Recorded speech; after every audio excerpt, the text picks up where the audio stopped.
Ühesõnaga, uudised. Õhuhäire koostöös kogu Ukraina kohal.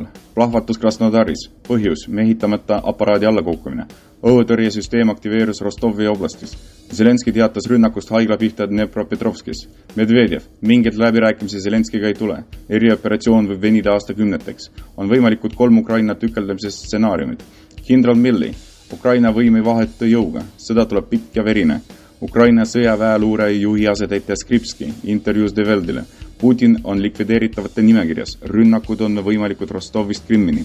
Financial Times kirjutab Prantsuse oligarh Olivier'st, kes üritab organiseerida vaherahu ning luua Putini ning Zelenski rahukõnelused Aafrika initsiatiivi kaudu.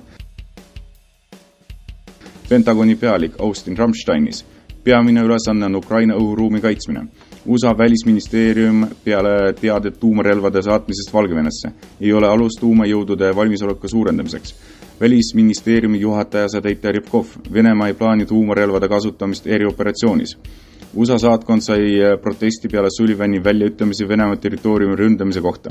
Ukraina väljaanded avaldasid videomaterjalid elus vägede juhatajaga Zaluzhniga. Prigozhin, riikide vaheliste konfliktide ajal eraomand on puutumatu. Kaitseväe keemiarelvajõudude juht Kirillov. USA viis läbi Ukraina sõjaväelaste peal uuringuid antibiootikumite residentsusele. See räägib ettevalmistumisest NATO kontingendi paigutamiseks regioonis. Venemaa kaitseministeerium. Diabeet ning südameringkonna haigused ei vabasta mobilisatsioonist. Kui need sisse viia erandite nimekirja, siis ei jää alles ühtegi sõjaväelast.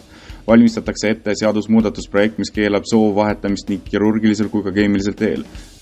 Novosibirskis mobiliseeritu sai 5 aastat kolooniat, kes jättis omavoliliselt maha väeosad mitte suunduda rindele. Hiina teatas, et loodab täielikult teravilja kokkuleppe täitmisele. Samal ajal riigis sai maailma number 1 autode eksportija tagandades Jaapanit. USA ning Hiina kaubandusministeeriumi juhid arutasid läbi erimeelsused Washingtonis. Varasemalt Biden ennustas suhete paranemist. Oligarh Deripaska kommenteeris lepingute mitte allakirjutamist gaasitarneks Hiinasse. Rohkem jääb gaasi Siberile. Frankfurtis kohus tunnistas ebaseaduslikuks läbiotsimisi oligarh Usmanovi jahil ning villas. Gruusia oligarh ning ekspeaminister Ivanishvili võitis kohtus Haagi Credit Suisse'i vastu peaaegu $1 miljardile. Šveitsi rahandusminister nimetas selle panga tippjuhte sabatöörideks.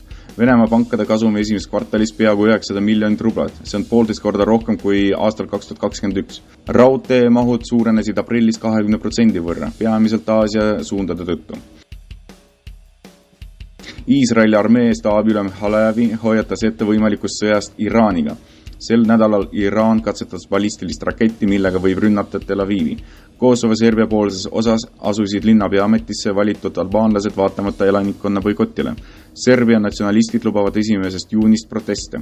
Armeenia ning Aserbaidžaan teatasid suhete paranemisest. Enne seda Pashinyan tunnistas Karabahhi Aserbaidžaani oma. Lennuliiklusdispetšerite ametiühing ei ole rahul valdkonna subsideerimise lõpetamisega. Sellel aastal lennuliikluskorporatsioon saab 5 miljardit 10 asemel. See võib kaasa tuua palkade vähenemist ning töötajate koondamisi. Avaliku arvamuse sihtasutus küsitles kodanikke. Veerand tunneb leiva kallinemist, 40% on mures liha kallinemisest.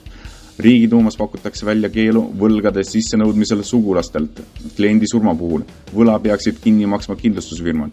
Enne presidendivalimiste teist tuuri liira kukkus rekordtasemele $21 eest. Eksperdid ning küsitlused räägivad Erdogani kõrgetest šanssidest. Rumeenias algas õpetajate protest 150 000 osalaga. Ungaris õpetajad viisid läbi massidemonstratsiooni. Berliini õpetajate ametiühing teatas kavatsusest protestida juunis. Serbia õpetajad peatavad töö 2. juunil. Portugalis on 6. juunil plaanitud üleriigiline protestimiiting. Californias madalate palkade vastu protestivad väljaandes San Francisco Chronicle ajakirjanikud, mis kuulub Hertz Imperiumisse. Nvidia aktsiad kasvasid 4% võrra peale rekordilist tulu, see on ajaloo suurima aktsiate päeva kasv. Kompanii väärtus hinnatakse peaaegu $1 triljon. Põhjuks suur nõudlus tehisintellekti arenemisel. Forbes.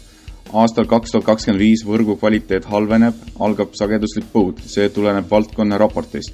Meediaskoobi andmetel kasutab interneti iga päev 81% elanikkonnast, enne kõike sotsiaalvõrgustikke. Telegrami kasutajate hulk kahekordistus aastaga. Sellel taustal kiitis valitsus heaks tehnoloogilise läbimurde kontseptsiooni. 2030. aastaks peaks riik ennast täielikult kindlustama kiipide, mikroelektroonikaga, seadmetega, robotitega, droonidega, ravimitega ning telekommunikatsiooniseadmetega. Peskov. Rubljovi pühakolmiku üleandmise skeem pääste kirikusse on kokku lepitud, ikoon ei ole ohus.